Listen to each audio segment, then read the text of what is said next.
Hi friends, இன்றைக்கி பார்த்தீங்கன்னா ஒரு சாம்பார் வீடியோ தான். அது என்னோடய ஸ்டைலில் எப்படி பண்ணுறதுன்னு பார்ப்போம் வாங்க. இந்த சாம்பார் வைக்கிறதுக்கு கொஞ்சமாக ஆயில் போட்டுக்குவோம்.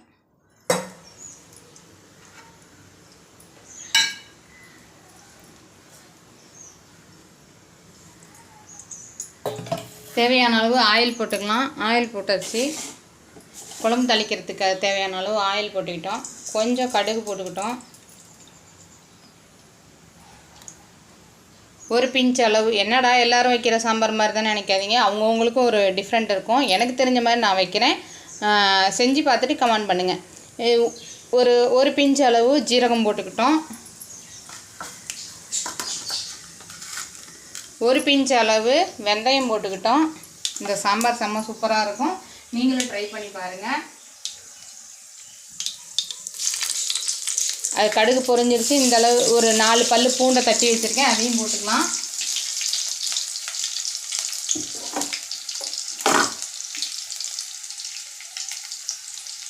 இப்போ ஒரு 3 பெரிய வெங்காயம் அதை கட் பண்ணி வச்சுருக்கோம். ஒரு 4 பச்சை மிளகா கட் பண்ணி வச்சுருக்கோம், அதையும் போட்டுக்கலாம்.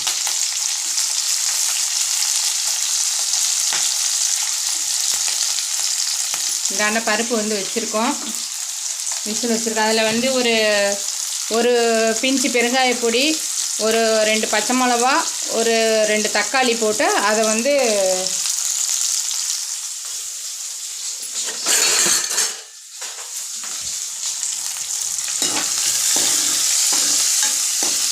பருப்பு வேக வச்சுருக்கோம். நீங்கள் நல்லா வதங்கும் போது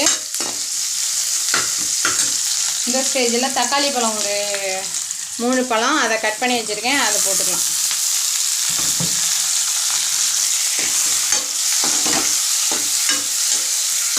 நல்லா வதக்கணுங்க. வதங்கட்டும்.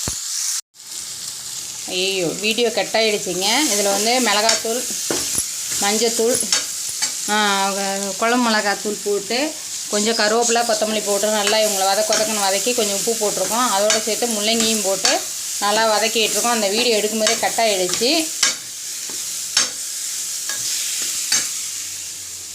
இந்த ஸ்டேஜில் நம்ம அரிசி கழுவி வச்சுருக்க தண்ணியை அது இருக்குது, அதை ஊற்றிக்கலாம்.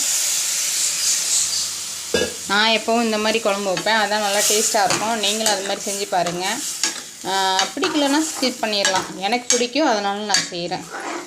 இந்த மாதிரி அரிசி கழுவுற தண்ணியை நான் என்றைக்குமே வேஸ்ட் பண்ண மாட்டேன். புளியில் கொஞ்சம் புளி கரைக்கிறதுக்கு ஊற போட்டு வச்சுருப்பேன், கொஞ்சம் எடுத்து வைப்பேன். இந்த மாதிரி குழம்பு தாளிக்கும் போது அந்த தண்ணியை ஊற்றிக்கலாம். அதே மாதிரி ஒரு டிப் என்னென்னா, பிரியாணி செய்யும் போதும் இந்த மாதிரி அரிசி கழுவுற தண்ணியை எடுத்து வச்சு பிரியாணி செஞ்சிங்கன்னா செம்ம டேஸ்ட்டாக இருக்கும். அதுவும் ஒரு டிப்ஸு. இப்போ எல்லாம் போட்டாச்சு. போட்டு காய் குழம்பு வெந்துகிட்ருக்கு, வேகட்டும்.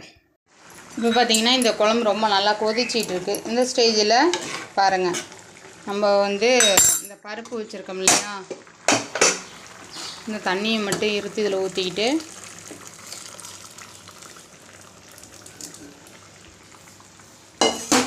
இதை ஒரு கடைஞ்சிக்கலாம்.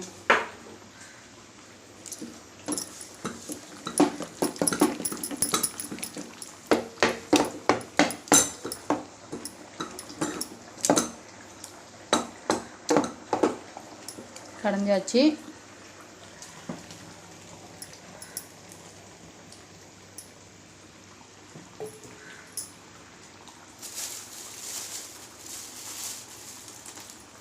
இந்த ஸ்டேஜில் கொஞ்சோண்டு இந்த பருப்பில் கொத்தமல்லியும்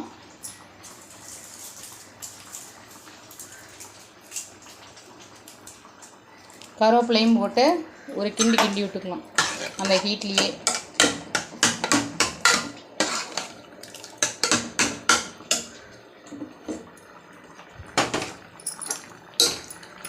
இப்போ இந்த குழம்பு நல்லா கொதிக்கிறாங்க. இந்த ஸ்டேஜில் இந்த பருப்பை எடுத்து இதில் கொட்டிக்கலாம்.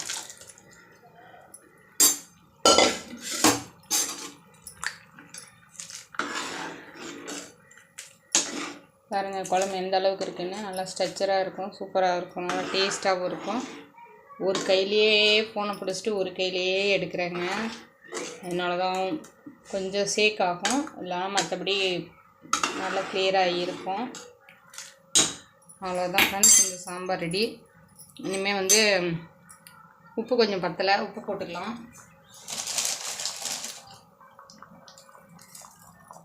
ஒரு சின்ன ரகசிய பொருள் தான்.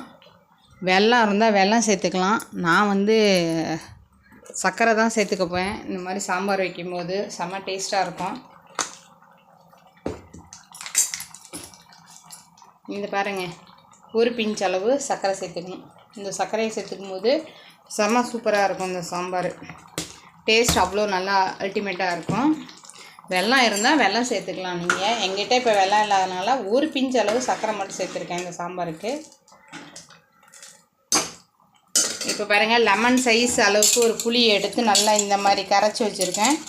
அதை வந்து இப்போ அதில் ஊற்றிக்கலாம்.